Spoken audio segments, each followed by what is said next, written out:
Hi, it's Scott Vogel on Sex Addiction, and I'm going to share with you 5 signs to determine if you might have a sex addiction.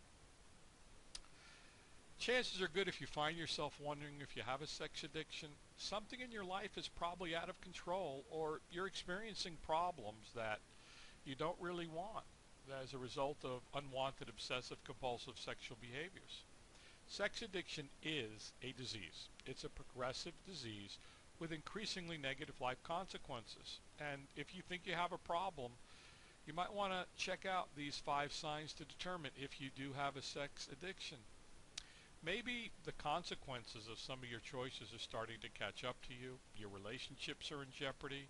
There might be some financial indicators. Your sleep may be suffering.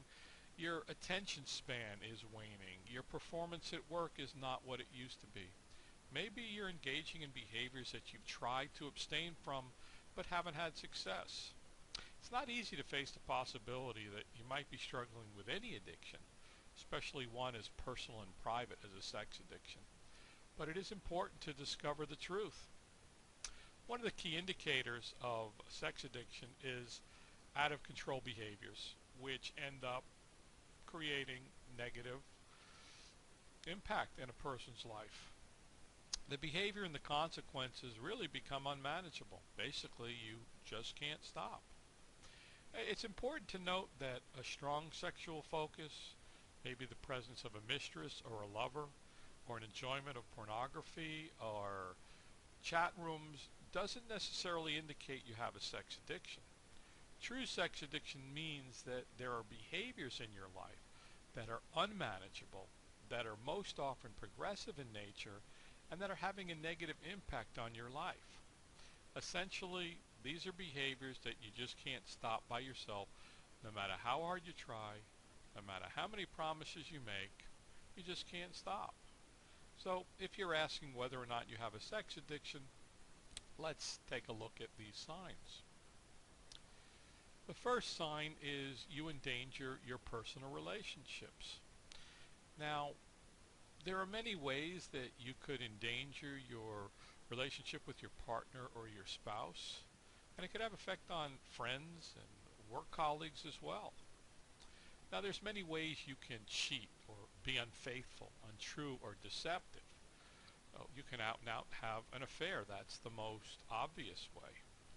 Strip clubs, going to adult bookstores, objectification of people of similar or opposite sex and fantasizing about sexual liaisons with them, being overly flirtatious with the hopes of a potential sexual encounter, viewing pornography online or offline, engaging in online chats and creating fantasy partners, having phone sex, and flirting on the social media networks by finding people to engage in sexual behaviors.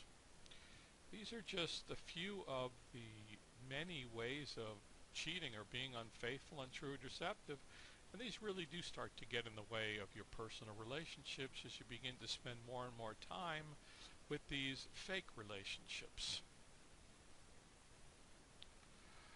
The second sign is that you're actually starting to lead 2 different lives. You're leading the life that you show and the life that you hide. And you start to have multiple partners. Do you have more than one girlfriend or boyfriend or lover or significant other? Do you regularly cheat on your partner?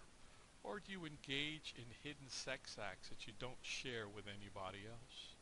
Do you have multiple online partners, phone partners who you have relationships with? Are you keeping instant messenger profiles of your buddies? Are you following others on social media sites for the purpose of fantasy or online sex? All these activities lead to what amounts to 2 different lives. These behaviors usually mean that you're looking for a sexual benefit from these activities, a sign that you do have a sex addiction. It's unfortunate that when people cheat on each other, it may not be a sex addiction.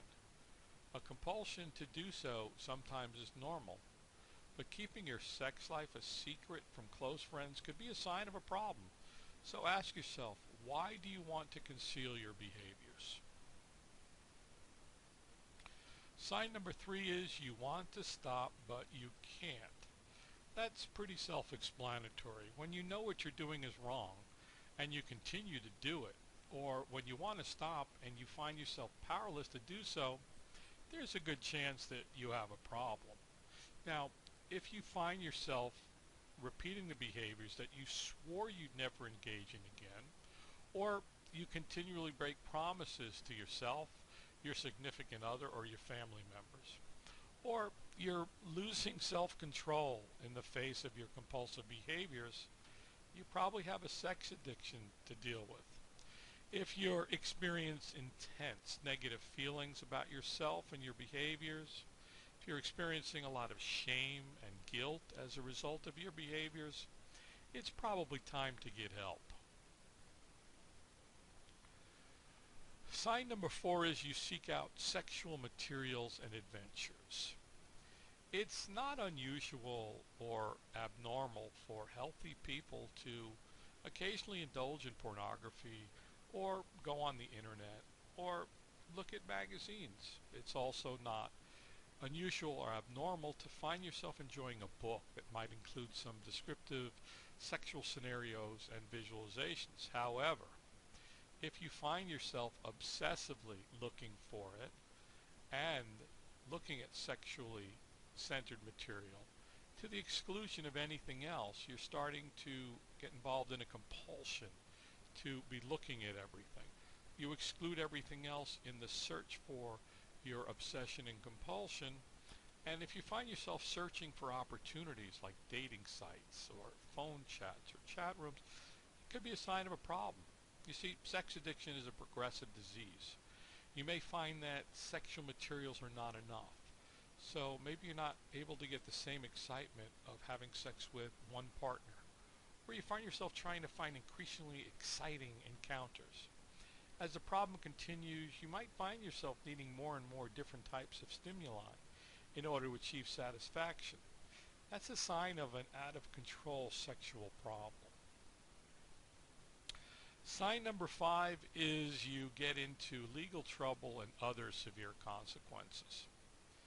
If you're engaging in sexual behaviors that are illegal, such as hiring prostitutes, having sex with minors, participating in exhibitionism, viewing, downloading, or trading underage images, or paraphilic behaviors, those behaviors that are inappropriate and offensive by society. Voyeurism, for example, might be considered a deviant behavior, and that is paraphilic and illegal. Exhibitionism, indecent and unwanted phone calls. You might have a problem if you're participating in fetishes, and if your relationships are ending or has ended and your job is on the line, or if you've been fired because of your sexual compulsion, if you're harming yourself physically or wanting to harm others in a sexual nature, if your health is suffering from not enough sleep and proper nutrition, there's a good chance that you do have a sex addiction.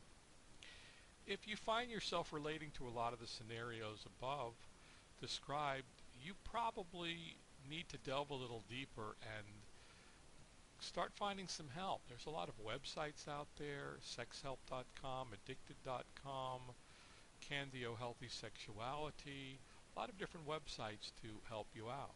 In a review, so if you think that you have a sex addiction and you're endangering your personal relationships with affairs and other behaviors, if you're leading two different lives, hiding one of them, keeping it secret, if you want to stop but you can't, if you're seeking sexual materials and adventures all the time with the exclusion of everything else, and if you get into legal trouble or other severe consequences, it's time for you to take the first step and go seek help. Ask somebody for help, whether it's a clergy, a professional, a doctor, a therapist, a psychiatrist, or find a 12-step fellowship.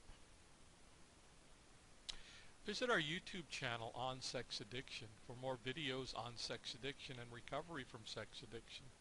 You can also go to www.onsexaddiction.com. There you'll find a free video explaining what sex addiction is, 7 symptoms of sex addiction, the 4 traumas of sex addiction, a 4 faulty core beliefs set up by those traumas of sex addiction, and the solution, the 7 paths to success in recovery from sex addiction. You'll also find more information about sex addiction and sex addiction recovery.